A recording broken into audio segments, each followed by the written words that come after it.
pera ni Kuya Oliver ngayong umaga, umabot na po ng 100. Kaya lang medyo may konting lungkot. Baka ngayon, pag nalaman na naman nila, may message na naman sa akin. Eto na, nakuha ko na po yung pera. Nagme-message na sa akin ang pinsan na ibigay ko na daw tong pera. Paano kung kailangan ko na yung pera para kay Oliver? Ay, teka lang, magkakaproblema. Kaya pinakadabisan,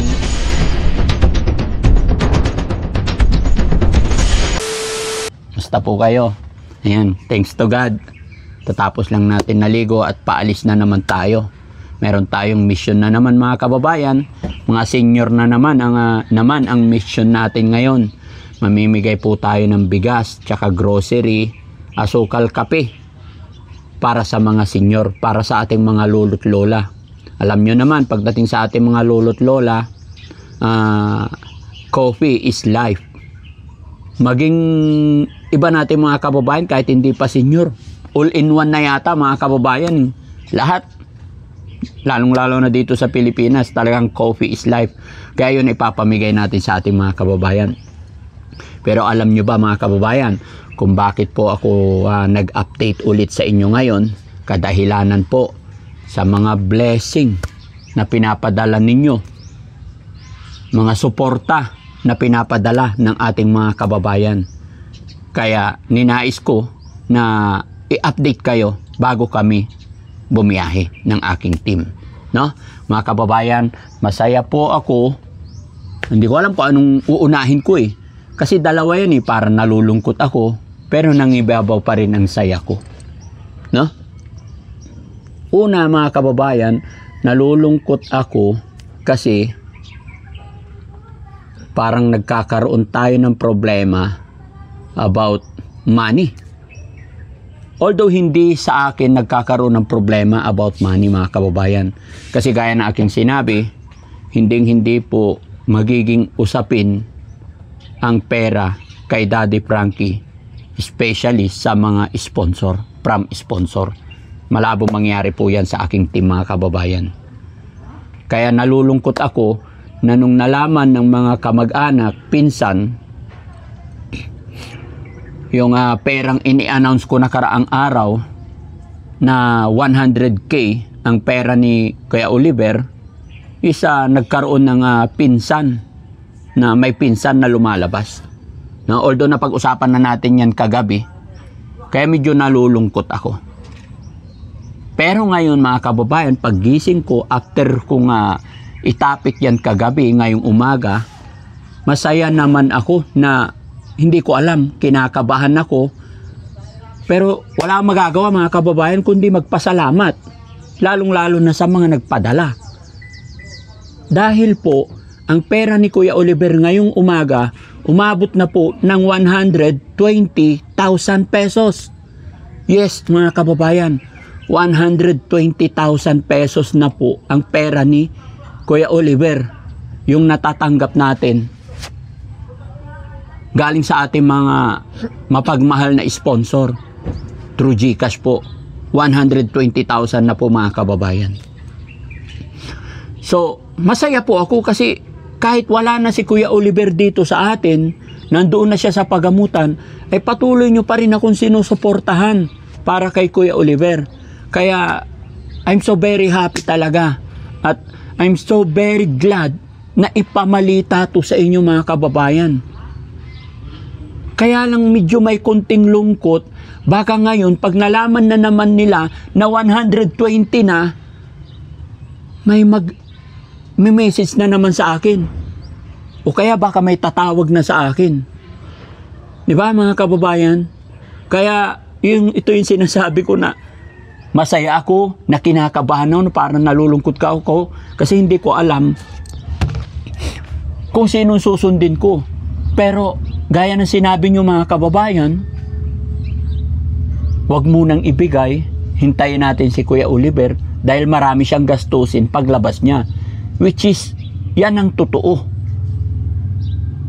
Pero ang mga kamag-anak kasi, unang-una, ang sabi ko sa inyo mga kababayan, ako, gusto ko lang makatulong. Ayaw kong naka-enter si Daddy Frankie na magkaroon ng away-away. Ayoko po ng ganun. Kaya lagi kong ikunukumpronta muna sa inyo yung aking mga gagawin. Para po hindi po ako magkamali, mga kababayan. Kasi alam ko I'm not a perfect. Tao lang din po ako. Basta ang gusto kong gawin ay makatulong. Lalong-lalo na kay Kuya Oliver. Kaya ito, mga kababayan, sana maayos ng Team Daddy Frankie at hindi tayo magkaproblema. No? Kaya salamat talaga sa walang sawa ninyong suporta, mga kababayan. At ramdam ko yung full support ninyo kay Daddy Frankie. Kasi kahit wala na si Kuya Oliver sa akin. Although tayo pa rin ang bagsak nun, mga kababayan. Paglabas po niya ng pagamutan, tayo pa rin po, sa atin pa rin ang bagsak niyan, sigurado. Kasi itong mga kapatid ni Kuya Oliver na nakilala ko, walang kakayahan po. Mahirap lang ang buhay. Wala silang sasakyan. Although hindi ko pa nakita yung ibang kapatid. Sorry hindi sa pagmamaliit. Sa hirap din ng buhay, yun din ang kwento ni Kuya GJ na mahirap lang ang buhay. So, hindi po biro-biro yung mula Maynila, sasakyan, hanggang papunta, kakainin, diesel. Kaya masasabi ko na sa atin pa rin dadaan yon. Hindi ko lang alam kung paglabas is kukunin na nila, yan hindi natin alam. Malalaman po natin yan.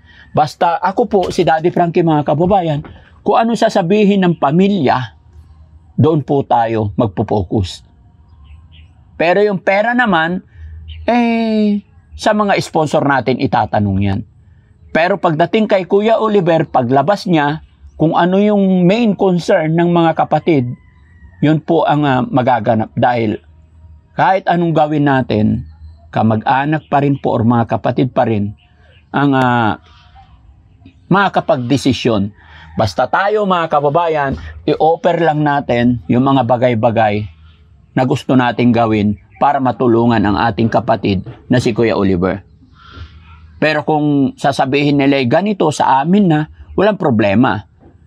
Yun nga lang, syempre, ipagpipray lang natin na sana hindi na nila pabayaan. Sana maalagaan na nila yung kanilang kapatid. At pag nakita natin na maayos naman ang lahat, saka natin ibibigay yung pera ni Kuya Oliver. At hopefully, mga kababayan, na maging paglabas ni Kuya Oliver is alam na niya ang lahat para sa ganon kaya niya nang i-manage yung pera na para sa kanya. Dahil hindi po biro-biro yung 120,000 pesos. At alam ko, mga kababayan, sa lahat po sa inyo na nagbigay, is alam kong inilaan ninyo, kaya nyo ipinadala is para kay Kuya Oliver. No? Ayaw ko rin po na masayang yung mga pera na binigay ninyo or pinadala nyo, pagmamahal ninyo para kay Kuya Oliver. Di ba, mga kababayan? Kasi alam ko po kung gaano kahirap maghanap buhay. Alam ko kung gaano kahirap maghanap ng pera. Lalong-lalo na sa mga kababayan natin OFW. Nagsasakripisyo, malayo sa kanilang pamilya para mabigyan ng trabaho or matustusan ang pangailangan ng kanilang pamilya dito sa ating sariling bayan. Kumbaga nagsisikap sila, nakikipagsapalaran sila dun sa ibang bansa, pinili nilang isakripisyo yung kanilang sarili, malayo, para mabigyan ng pambiling pagkain yung kanilang pamilya. At the same time, binahagian pa si Kuya Oliver. Instead na papunta na sa pamilya nila or pangkain na nila, binahagian pa si Kuya Oliver dahil sa panawagan ng inyong lingkod. Kaya ako natatouch talaga. Dito ko nararamdaman. From day one pa lang, alam ko nandyan kayo. At hindi lang kay Kuya Oliver. Sa mga nauna pa nating beneficiary. Kay Kuya June, Jerome, kay Perjoy, kay Lisa, Nancy. Lahat po, alam ko sinusuportahan nyo ko. Kaya pinapahalagahan ko po yung time, effort na binibigay sa atin ng ating mga sponsor. Kaya kahit na kinakabahan ako dahil paggising ko nakita ko 120 na, wala akong magagawa mga kababayan. Kailangan ko pa rin ipamalita sa inyong lahat yung nangyayari sa money, pera ni Kuya Oliver. No? Kaya ito mga kababayan, para hindi masyadong problemado, gusto ko talagang malaman kung sino ako si Angelo. Kaya nag-iisip or nagbabalak ako para kausapin ang mga kapatid ni Kuya Oliver. Para hindi masyadong maraming usap-usapan, hindi rin masyado. Kasi sa usapin na ito mga kababayan, hindi ko talaga alam kung sino yun eh. Kung sino sa kanila. Sa totoo lang, sa usapin na ito, sa ginawa ni Angelo na to, una, nasasaktan ang mga kapatid. Siyempre, nakaka-receive sila ng hindi magandang mensahe, which is hindi natin alam talaga kung sino. Pangalawa, nagagalit, kumbaga nagtatampo yung mga sponsor natin. Lalo na may nagpadala ng 5,000. Sabi para kay Oliver. Tapos mababasa nila, makikita nila sa comment section, kukunin, ibigay na lang sa mga kapatid. From the very start, kita naman natin, Daddy Frankie, may pinadala 5,000 para kay Kuya Oliver. Daddy Frankie, maliit na bagay ito, pero alam ko makakatulong, nagpadala 200. Daddy Frankie, nagpadala 500. Hindi po pare-parehas. Daddy Frankie, nagpadala ako 300. Pagpasensyahan mo na, yan lang yung laman ng Gcash ko. So, akalain mo yun mga kababayan, kahit 300 na lang, ipo-forward pa sa atin, dahil nakita nila kung gaano kahirap ang sitwasyon ni Kuya Oliver. At nakita nila na marami tayong binibili, mga gamot niya. Kaya doon po ako napahanga sa ating mga sponsor. Lahat po kayo na nagpadala, lahat po kayo na nakasupport at nakatutok sa kwento ng buhay ni Kuya Oliver. Kaya nagiging transparent po ako sa inyo. Kaya lahat sinasabi ko kung ano yung plano ko at gagawin ko about kay Kuya Oliver. Lalong-lalo na sa pera na ibibigay ninyo kay Kuya Oliver. Dahil ayaw ko na magkaroon kami ng problema, ayaw ko na magkaroon ng problem about money.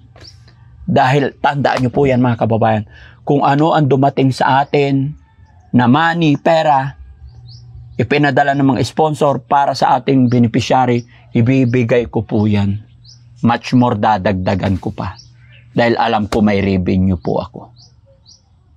At sa revenue na yun, doon po ako kumukuha pangkain ng aking team, pang diesel, pang bigay natin ng ayuda. Doon pa lang sa revenue, doon na ako masaya. Dahil alam ko na kapag pasaya ako sa mga taong higit na nangangailangan. Kaya mga kababayan, sana po ay naliwanagan kayong lahat.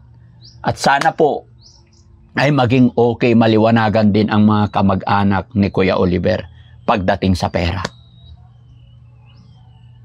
Dahil yung pera na yan, hindi ko po yan gagastusin sa ibang bagay kung sakasakali at kung anong mapagkasunduan, anong mapag-usapan.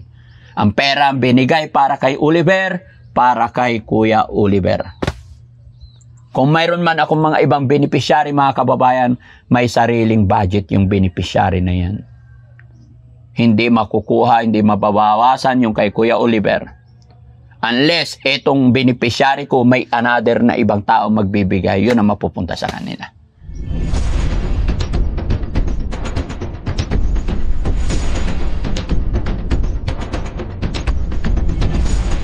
So yun mga kababayan, mga kabarangay, magandang hapon po sa atin lahat. Oras na po 1:15 ng hapon mga kababayan. Ang pag-uusapan natin ngayon mga kababayan ay patungkol po doon sa sa masyadong usapin ngayon mga kababayan about sa pera. About po sa pera ni Kuya Oliver. Kagabi mga kababayan, napag-usapan natin or naipakita ko sa inyo yung hinaing ng mga kapatid ni Kuya Oliver na gusto nila, ibangko na lang po yung pera. Sabi nila, kukunin nila yung pera at ibangko at joint account daw sila ni Kuya Oliver. Kaya lang mga kababayan, ang problema ko dito, paano nga magiging joint account dahil wala si Kuya Oliver. Hindi na makapagsulat, wala naman sa katinoan. Ang pagkakaalam ko kasi mga kababayan, ang tao pag wala sa katinoan is hindi pwedeng papirmahin. No? Pero ito mga kababayan, bago ko ibigay doon, nakaraang araw lang kasi yun naganap, kagabi ko lang in-upload, pero kahapon ng umaga mga kababayan, napag-usapan nga po na dito yung sa unang usapin na masaya ako, na malungkot, dahil umabot na po ng 120 yung pera ni Kuya Oliver. No? At ito na nga mga kababayan, dahil umabot na ng 120, na-i-announce ko na yon kanina pero hindi namin upload. So ito na ngayon ang karugtong ng usapin na yon. Kasi gusto ko talaga maging maayos mga kababayan. At sa puntong ito mga kababayan, eto na, nakuha ko na po yung pera. Nasa akin na po yung 120,000 pesos. Ano nga ba talaga ang gagawin natin? Ano nga ba talaga ang pinaka-the best na gawin ng inyong lingkod para matapos yung gulo, para magkaroon or matuldukan na po ang lahat? Lalo na't nandito na yung pera ni Kuya Oliver at lumalaki pa ng lumalaki.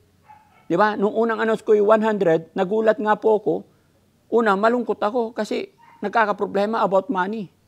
Pero masaya rin ako kasi lumalaki yung pera ni Kuya Oliver. Patunay na maraming naawat nagmamahal kay Kuya Oliver, mga kababayan. Pero ito na, ang naging problema, sino nga ba talaga ang ahawak? Kanino nga ba talaga mapupunta yung pera? Dahil mga kababayan, andito na yung pera. Ito po, 120,000 na to mga kababayan. Perang ito, binigay ninyo para kay Kuya Oliver. Kaya lang ang problema nga mga kababayan ay nagsilitawan na yung mga kamag-anak. Pinsan. Nagme-message na sa akin ang pinsan na ibigay ko na daw tong pera. Na-receive ko yung message na yun mga kababayan nung 120 pa lang, ay 100,000 pa lang. Ano kaya na naman ang matatanggap natin or magiging reaksyon nila pag ngayong nalaman na nila na 120 na itong pera. Pero parang lumalaki pa mga kababayan. No? Pero para matuldukan na mga kababayan, dahil sa totoo lang po, ayaw ko rin na magtampo sa akin ang pamilya ni Kuya Oliver. Ayaw kong magalit sila. Ayaw ko rin po na magtampo sa akin ang mga sponsor. Ayaw kong mawalan sila ng tiwala.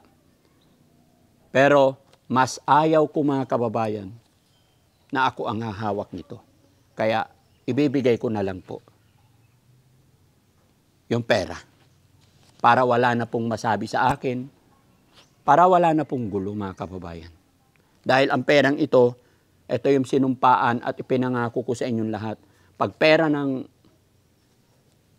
beneficiary, never kong gagalawin. At never magkakaroon ng problema pagdating sa money kay Daddy Frankie. Masaya na po ako sa views, doon ako magkaroon ng revenue. Pero sa sponsor, pag ibinigay sa akin, salamat po talaga. Pero pag sinabing para sa beneficiary, para sa beneficiary. Kaya itong 120,000 mga kababayan, samahan niyo po ko para matuldukan na po yung usapin, ibibigay ko na lang po. Ipapahawak ko na po. Samahan niyo ako mga kababayan. Tara. Para wala nang gulo, para mapanood nila, makita nila. Ay, honey. Kumusta ka dyan? Okay ka lang? Eto, honey, yung pera kasi, nagkakaproblema ako dito. Kasi nung ini-announce ko to, na 100,000 ang pera ni Oliver, ay Nag-message nga, di ba? Alam mo naman, nag-message ang pinsan na ibigay na lang. Eh ngayon, 120 na, I'm sure, mamay magme-message sa akin or baka may tatawag na sa akin kasi lumalaki 120. So, ayaw ko rin na, kasi hindi sa akin to eh. Ikaw, ano sa palagay mo? Bibigay, ayaw ko kasing sa akin mag-stay ito. Ay, saan napupunta yan? Kay Kuya Oliver kasi to. Bigay ng mga GCash, di ba? Alam mo naman. Ay, paano? Kaya ang gusto ko, ipatago muna sa'yo. Sa'yo ko muna ibigay. Ba't sa akin? Eh, alam nga namang, honey, kaya ito nakarating tong pera na to sa akin, sa atin, para kay Oliver. Ipinagkatiwala ng mga sponsor sa poder natin. Eh, patago ko muna sa'yo. Hindi na po pwedeng hawak-hawakan ko to. Mamaya magastos ko pa to. Hindi rin pwedeng ibigay ko, pasensya na po, sa mga kamag-anak pinsan.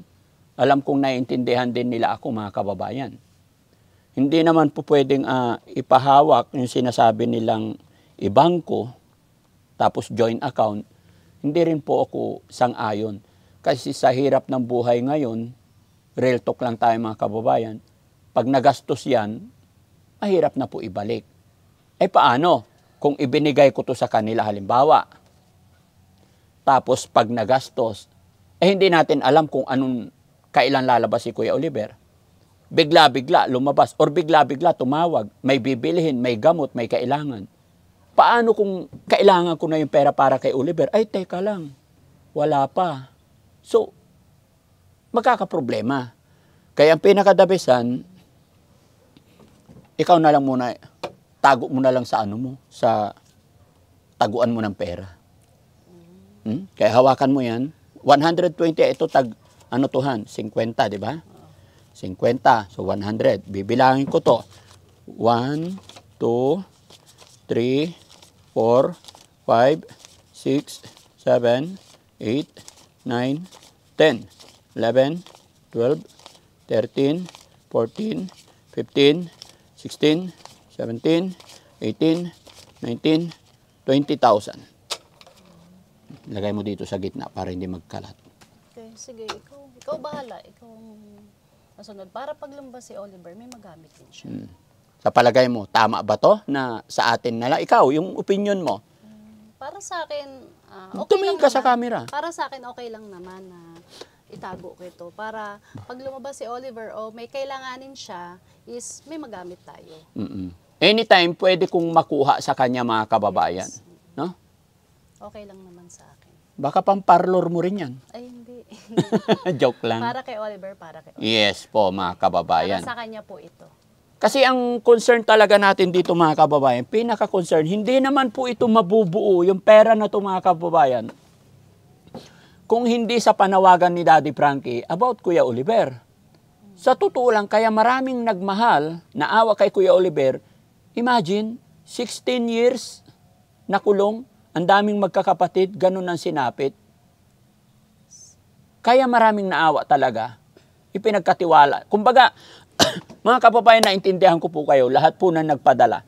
Sumuporta sila, lahat na nagpadala talaga, sumuporta sila kay Daddy Frankie, hindi lang sa panunood, kundi pati sa pera, dahil gusto nilang gumaling si Kuya Oliver.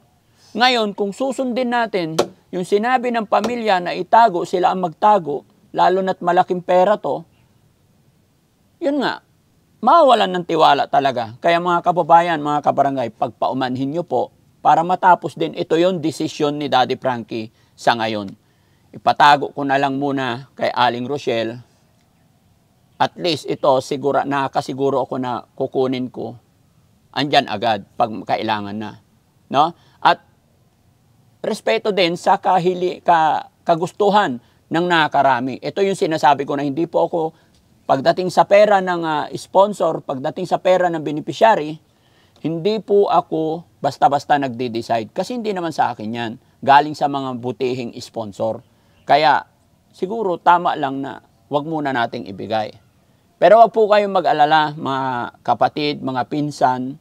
hindi po pag-iinteresan ng aking asawa o ako, ng aking team, ang perang para sa kapatid ninyo po.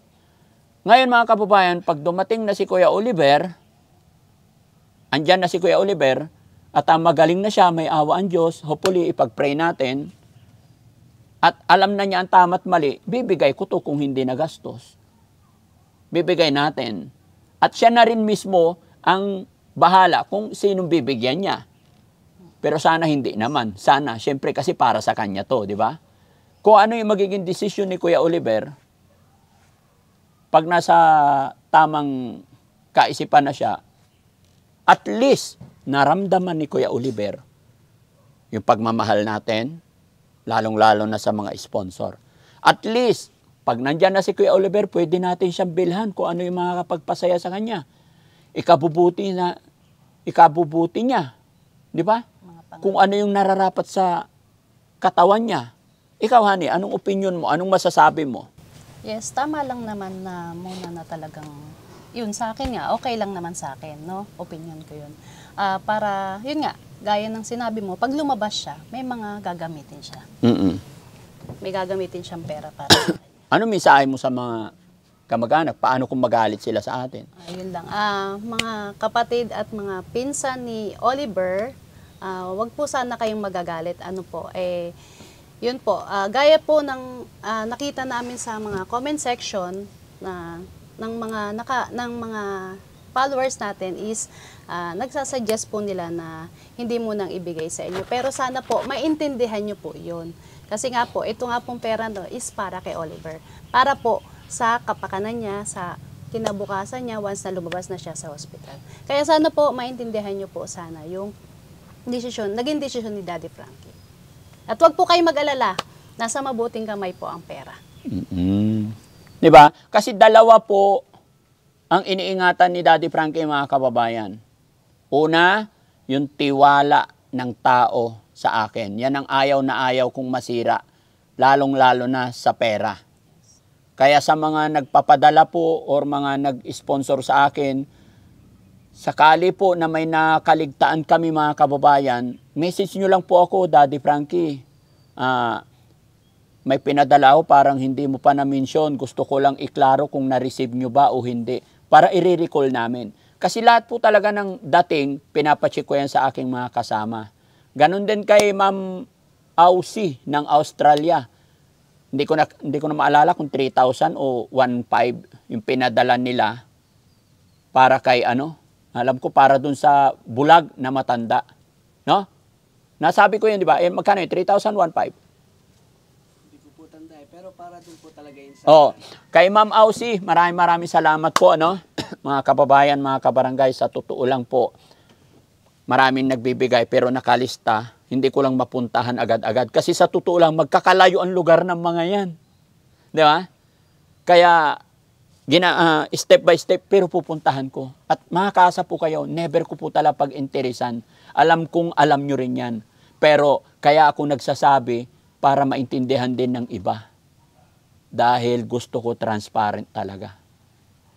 Kaya inuulit ko, kung sakaling may naipadala kayo sa amin, pwede nyo i-forward sa akin ng screenshot kung hindi pa namin nanonotify para ma-recall namin, para maalala namin.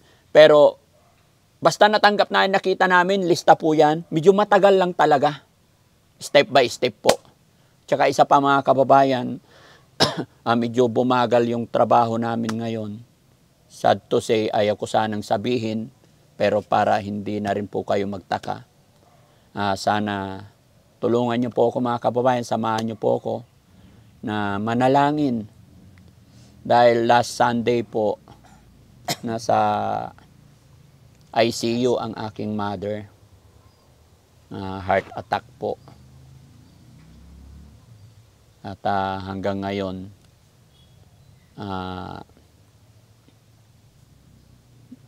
hindi pa namin siya nakakausap. Nasa ICU pa rin. Bagamat nagtitiwala ako kay God na malalagpasan ng aking nanay, samahan niyo ako, mga kababayan, na ipag-pray. Lalong-lalo na po, mamayang hapon, ako ay pupunta doon sa kanya. Kaya wala si Boss JB ngayon. Andoon yung mga ibang kapatid ko. So, mamayang gabi ako naman po. No? Kaya medyo problemado ang inyong lingkod. Gaya ng aking sinabi, lahat ng nangyayari ay pinapasa Diyos natin yan. No? Kaya salamat mga kababayan sa lahat ng tiwala ninyo sa akin. Makakaasa po kayo na magpapatuloy kami ng aking honey. Magpapatuloy po kaming gumawa ng mabuti dito sa mundong ibabaw. Hindi man po kami, wala man po ako sa politics or what, masaya po akong maglingkod sa mamamayang Pilipino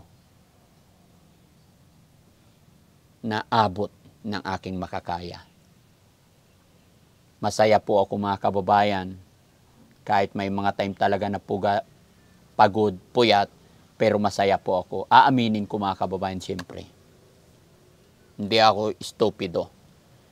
Dahil, bakit ako masaya? Nakakatulong na po ako sa ating mga kababayan na wala ng pag-asa. At pag nagkaroon ng views, revenue, kumikita, at mas nakakatulong pa tayo. Diba? Although noon pa man mga kababayan, ilang taon mahigit, nagbablog kami, walang revenue, pero tuloy-tuloy ako.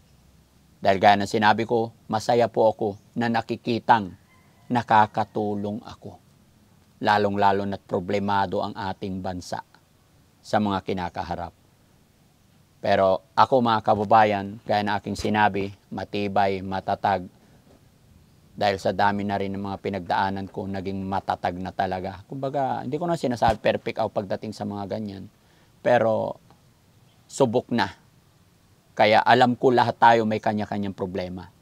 Kaya kahit ganito na may problema ako, hindi naman natin ginusto, hindi ginusto ng mother ko anong mangyari sa kanya. Kaya ipag-pray natin, samahan nyo ko. Diba? Pero kahit may problema nga po ang aming pamilya, kailangan ko ring i-update kayo. Kasi ayaw kong mawalan ng tiwala yung mga taong nagtitiwala sa akin. Dahil nun pa, nasimulan ko na itong ganitong trabaho. Kaya honey, tago mo to, no?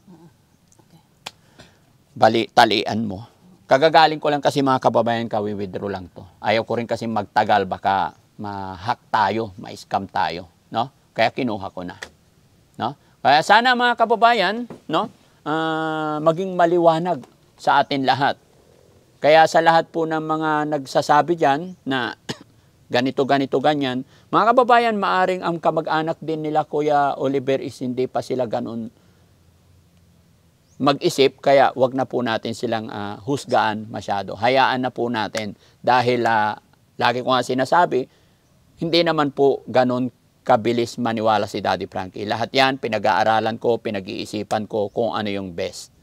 Kung hindi man po ako sigurado sa aking desisyon, hindi po mawawala ang aking pagsangguni sa inyo.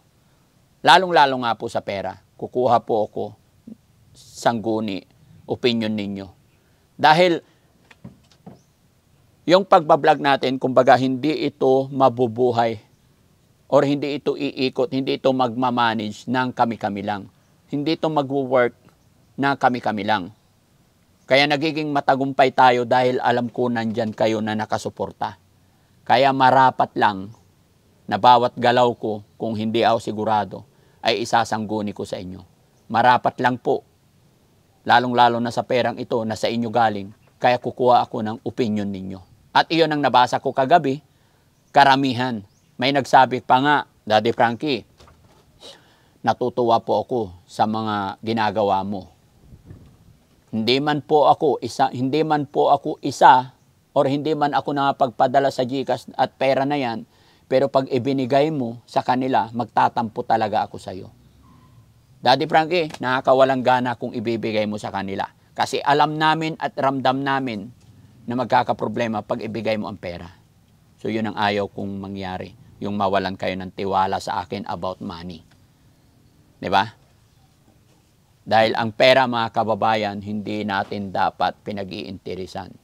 Gawa lang tayo ng mga bagay-bagay na nararapat at kusang darating yung pera. Napakasarap po dumating sa atin ang biyaya, blessing, pera na pinagpaguran talaga. Okay? Honey, ikaw, anong mensahe mo sa ano? Yun nga, gaya ng sinabi ko, wag po sana kayo magtampo at sana ipagkatiwala niyo po sa akin ito at makakarating po ito kay Oliver once na lumabas na siya sa At yun, mag-iingat po kayong lahat po na nagpadala para kay Oliver yan. Maraming salamat. Yes. Thank you so much po sa mga nagpapadala through GCash. Nagulat po ako, 120 na. No? Laki. Hindi po biro-biro to mga kababayan.